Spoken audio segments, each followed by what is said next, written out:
kweno operation yenu namwe mweka muyinza okwerabira wano si ekyo waliwo gwe tubuuse bonna abali mu ntobazi olwaleero tugenze nga tubakwatako buli omu bagamba kale even if ne tuba tukolewa omubenyi bw'amateeka Mandela wali ali mu lutobazi webagamba nti aliwo mu mateeka akolewo mu mateeka naffe basokoba mu nansi omukisa ng'akoleddewo mu kifo muleka akolerewo bamugaye ita mu mitendera bwe giremo iti okole naye baleme kumenya abantu kubundabunda bantu bameka bagenda obbulwa emirimu wano laba abantu kuva eri mbawo omukisa bannansi bakolerewo mu kifo kwali bagenda kukolerawo ki mu lutobazi okubeerawo ebisagaza okuddawo okumerawo ne bannansi okukolerawo ki ekisinga ne mumaze ku bantu emirembe obubbi bugenda kweyongera ate bakwata abantu babayiwe mu makomera ate abantu badde beekolera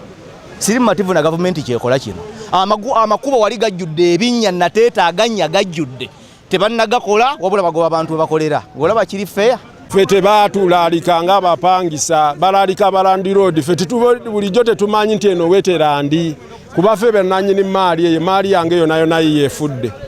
leero lwendabye tractor nga tulaba zisendeeri nga tulowooza nti wezigenda okukoma naye ziizino ne zijja ne zituuka kuno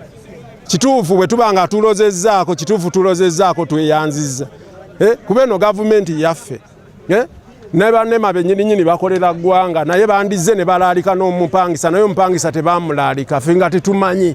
era obedda tukaabirako bannaffe so emitima naffe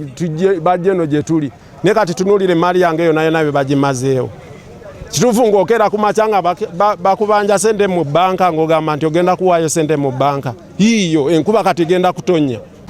kati amanya gange nze Major Joshua Karamagi manager Environment Protection Force NEMA nze nkomandinga forces zone za environment within NEMA and an operation ebadde ya kubiri twasooka ne tuoperatinga mu kifo kino kyennyini ne tugobawo abantu okuva mu ntobazi olwo olunaku ne bavaamu naye ne bamala ne bakola ki ne badda kati eno mu luzungu yendiyise nga follow up operation to stop them completely and those who are going to abanaddamu okuyingira wano tujja kubatwala mu mbuga z'amateeka naye operation eno etandise olwaleero tugenda kweyongera mu maaso tutambule n'ekkubo lino nga tudda ku roundabout ya Busega then tutambule tugende mpaka ku roundabout ye Nansana enkya tugenda kutandikira ku roundabout ye Nansana tuyongere mu maaso about 2 kilometers on Nansana Nabweru road nga era tukola ki nga turestoringa simanyi bakiyita bati ekyo mu Luganda kurestoringa obutonzi ate eno operation is ya kusatu naye tukyasigazayo operations 12 ebifo bingi sibimanyi kati saawa zino naye nga byonna biri mu wetlands wano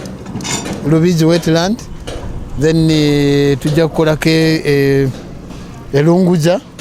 tujja kukolako enansana tujja kukolako eneside zene ez'entebe nga nambigirwa wetland nga wabigalo wetland zonna tulina operation nyingi ezifokasinga ku wetlands afande mulimu abamu abagamba nti mulino abanene